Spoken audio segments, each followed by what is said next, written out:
Of you tweet. I'm very active, as I am told by my friends to stop being so active. The Twitter is 1 million cuts RTP. 3, we are really honored that all of you show up every week. We ask that you ask good questions, keep them short, please. And my final announcement is that I want to thank all of you who donated to the peanut butter donation to Wilmington for Hurricane Florence. We are raising money for Glow Academy, which is for underprivileged children from 6 to 8. It's a girls' charter school, a public charter school. And thank you to Eric for donating. This is what I'm trying to buy. I'm trying to buy at Costco 2 of these for $11.54 each, and there's 280 girls that go to this school. So if you guys can make a donation today, I would greatly appreciate it. Again, $11.54 for 2 of these. On the other side of my new friend, this board, I want to honor our sponsors. Muddy Dog Coffee, thank you very much, Jim, for bringing the coffee today. We are very appreciative to wake up our audience. 2, NC Idea. I've got a very exciting announcement that Bunker Labs won an NC Idea grant. We won $75,000 for the future of Bunker Labs to make us a statewide organization. We've already had events in 6 different cities in North Carolina. So we're very excited to win that grant. That is in addition to a recent NiteLife grant that really helped our sustainability in North Carolina. I want to thank Josh and the family Legacy Financial and the Imperative Product Operations. So we have 2 presenters today, which is good. It means that summer is done because we really struggled to get you guys here in the summer. But we have a very interesting presentation from Melvin, who is here today to talk to us about an app he has created for NiteLife. And please welcome Melvin.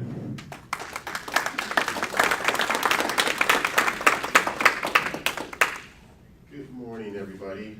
Please bear with me. I'm a wee bit tired. I just drove in from DC.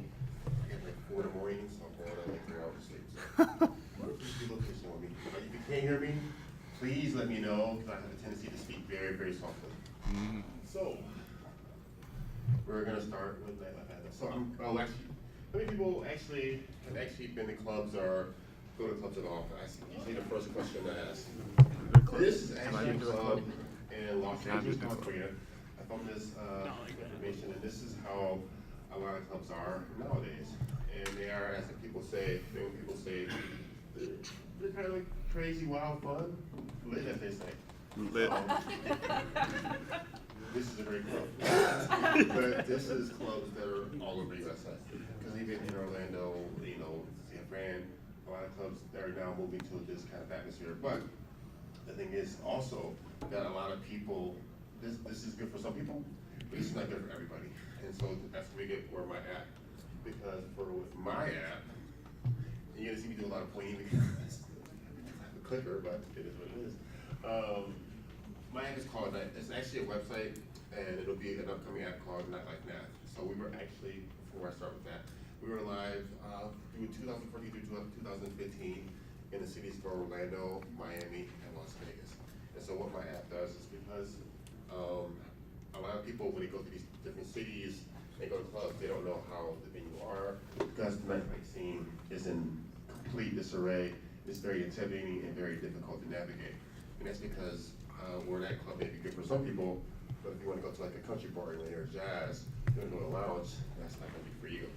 So this is where we come in. So how it works is we break each city down different sections. So say, for example, if we go to Orlando, where we are currently live, we're in different sections of the city. So you would say I'm downtown Orlando, because we use a search filter. And this is why I went to country music in a bar on Friday night in Orlando.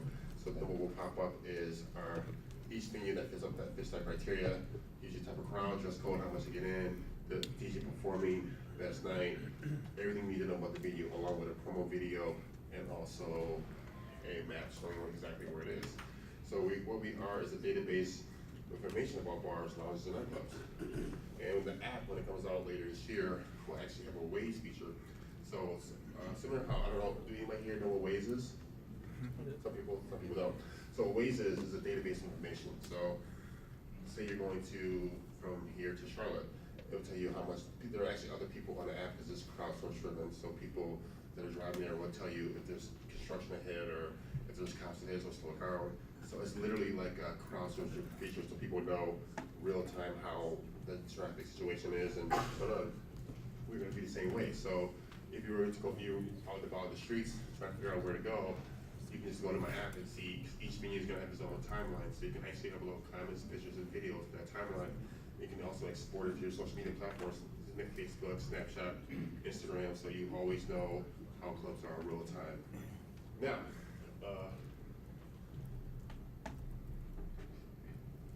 that's kind of what I just explained. How we simplify and personalize the experience for each person.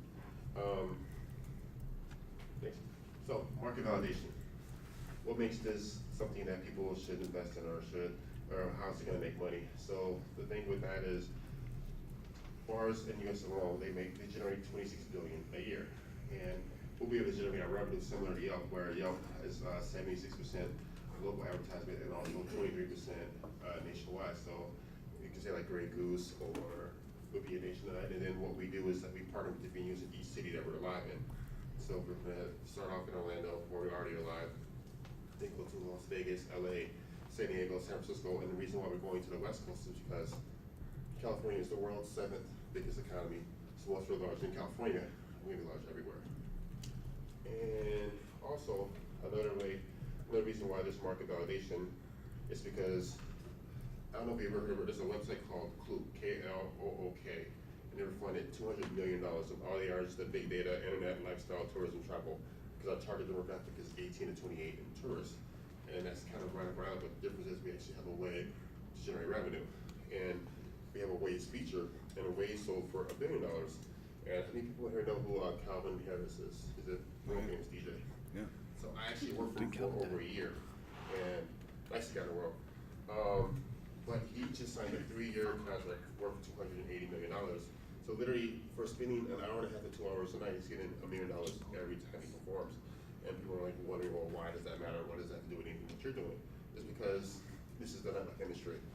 And because that he comes when he performs in a club called Club Amia, there's 4,500 capacity. Tickets range from $750 to $150, and it routinely sells out for over $500,000. Just before any liquor is sold, just general admission. So there's so much money in advertising in the nightlife industry. But the thing about that is, there's no app that's uniform, so that no matter where you go, what city, what state, what country. So if you were to go to London tomorrow, or Paris, or Berlin, how would you know what's going on in the nightlife scene? And it's the same thing with people that come from over there, over here. There's no way to figure out what's going on.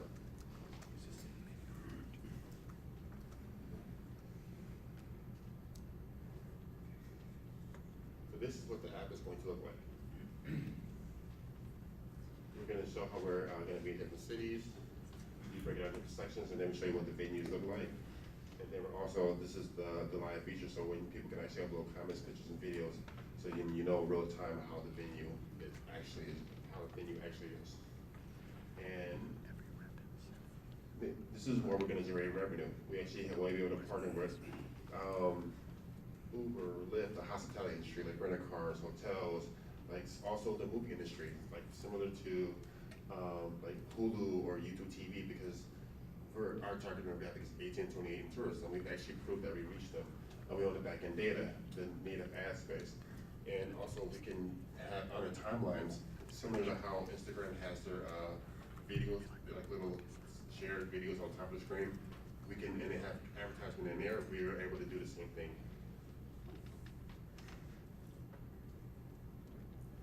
Now, what we're also gonna have is a brand ambassador. So how that works is each city is gonna be broken out into different sections. So the brand ambassadors are actually going to be in each section, and so they're gonna be the ones that make sure that people are actually using the app, and actually making sure that if they're also empowered to have people generate revenue for us. So if a club wants to advertise our app, or a restaurant that's nearby, there's a lot of ways they win. Not only will they get paid for that, because there's no cap on how much they can make, but everybody makes money. So this is our competition. We do have some competition that's out there, but we're actually been in the game for 5 years, and a lot of these companies, they come and go, they have no real traction. What makes us different, what separates us is that not only are our database information, but we are also something that can connect the dots. And we have the ability to have longevity, which is the most important thing to me. So this is just going over how we are the best that will be out there. We're integrated content sharing at the event, ticket page, because you can actually buy tickets through our app to an event, and we have our database information. And this is me and my team. I have a really good team. One day I'll hopefully be able to pay them, but they're the best people. I mean, my goodness. And lastly, we're starting off in Orlando, and then we're gonna go all over the rest of the world. So the goal is that no matter where you go in the United States or the world, is that we're gonna be able to connect the dots, and you will be able to use NiteLifeNav wherever you go. So my name is Melvin Price, CEO and founder of NiteLifeNav. Thank you for your time. I appreciate it.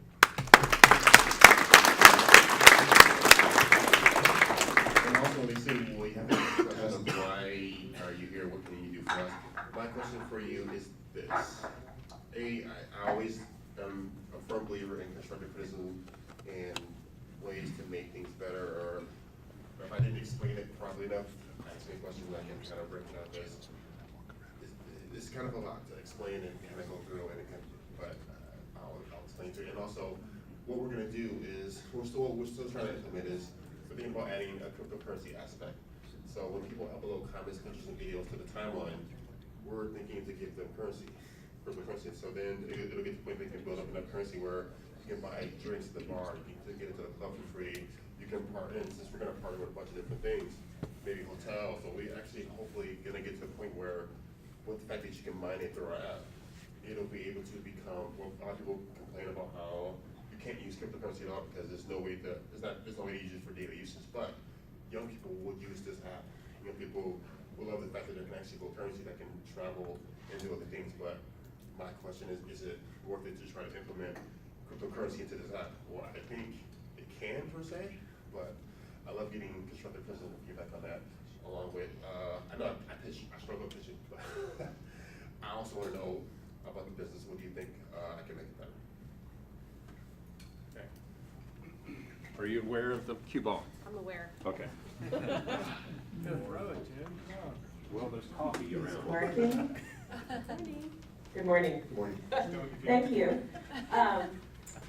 I'm curious what your thoughts might be on converting current user behavior from just typing into Google country music Western bar, Orlando, to NiteLifeNav. Because I wish once it's reliable, we'd be able to show you all the information that we provide. Because if you were to type that in Google, it's not going to tell you how much to get in. It's not going to tell you the type of crowd that are going to be in the venue. It's not going to tell you what kind of clothes you need to wear. It's not going to tell you what DJ is performing. What we do is that each venue that's in our app, we personally vet. We actually go to each venue, so we know like this is the best night Friday night, or if you're there on a Tuesday night, this is the best night. And Google's not gonna tell you that this is the best night. This is the night you have to go because this is not everybody goes to, but because we have brand ambassadors that are on the streets and we talk to each venue, we know what's the best night. So and also we're at the point that once we have the users that are using the app and they say, oh, the music of this night has changed. It used to be country on this night, now it's rock. We'll change it. So we are constantly evolving, growing, database information. Okay, who's next? Hi. I was wondering who's producing all that content you just mentioned. That sounds like a lot of work. Is it who's? In actuality, not really. It's because what we do is we just break each seat out a different section, and then we usually do it online first and kind of see what bars and stuff that are actually available in that section, and then we just go to that area, make sure the information is valid, because a lot of you can get out online just by literally just seeing, okay, this because you need to know the name of the app. No, that's the club line, but a lot of it is online. So it takes usually like a week to two, not even like a week and a half to vet a city. Okay. Is that part of the brand ambassadors? That's just everybody's job, like the team to go and brand ambassadors, because it's more just usually online. Just you can really do everything online, and then the only time we go out to the venues and stuff just to verify what we receive from online, because what you see online is never consistent with how the club really is. So that's why we personally go to each venue and vet it. Okay, so I apologize. Are the brand ambassadors, are they like college students, or have you It's, figured that well, out yet? it's houses, but also, we want people that want to make money, that are hustlers. And so, we're gonna look for, concierge, or people that, they're not quite college, because we want people that actually stay with, because once you can build a relationship with these venues, when different managers come and go, if the brand ambassador is still the same one, and not trying to, 'cause at the end of the day, if you're getting, say, a $10,000 contract for a year to advertise or have from a club, and you get 10% of that, and you get a percentage from every venue, that's a lot of money. So a lot of people, and that's, if they re-up, you're gonna still get your percentage, so we don't want people that are gonna come and go, we actually want people that are gonna have the ability to want to stay and grow our company. How are you finding those people? I guess, actually, a suggestion is you go to Vegas, there's those people everywhere, like all over the streets. But this is the difference with that is we're gonna actually pay them, not only are they gonna get a percentage, we're gonna give them a salary as well. And so it's not just like, oh, we have some people standing on the street, no, we're actually gonna partner with them, and we're gonna train them as well, so we're gonna empower them to do this. Okay, protect your coffee, coming over here. What is your most immediate hurdle that you're trying to clear, and why do you think it's still a hurdle?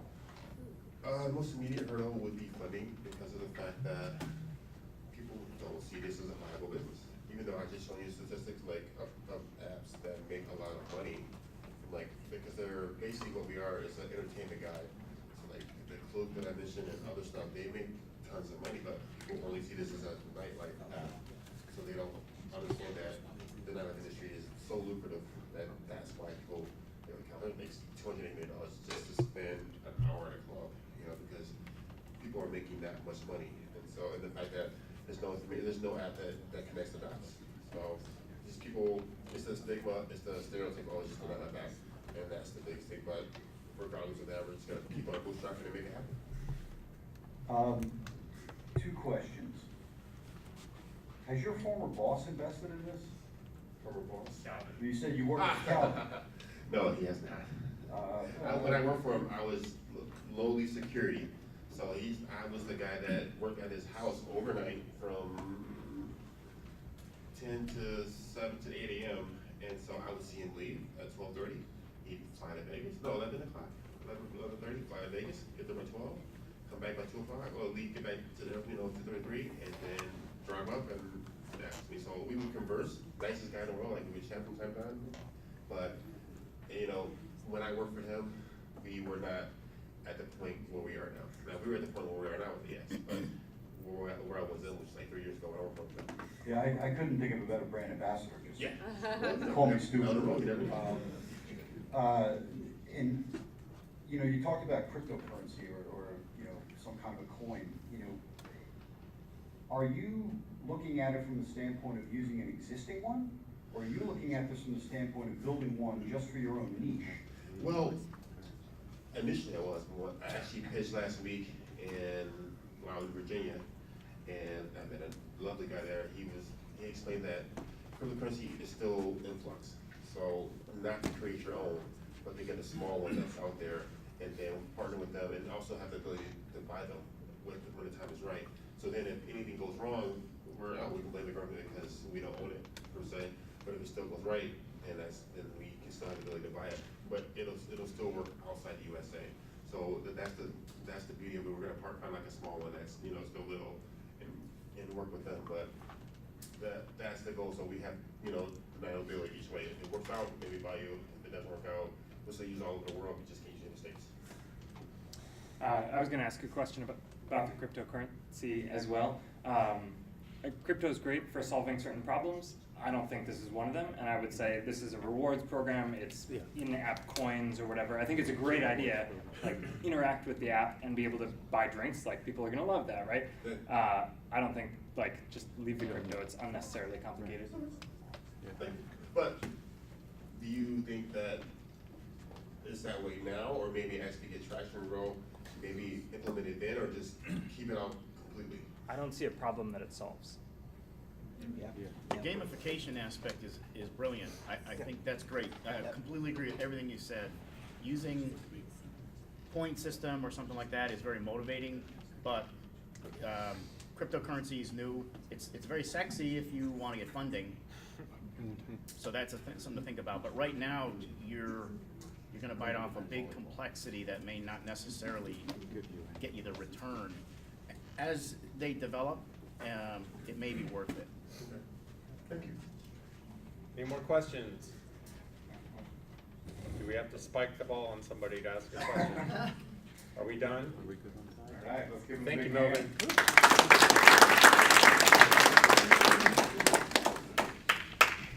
I really appreciate Melvin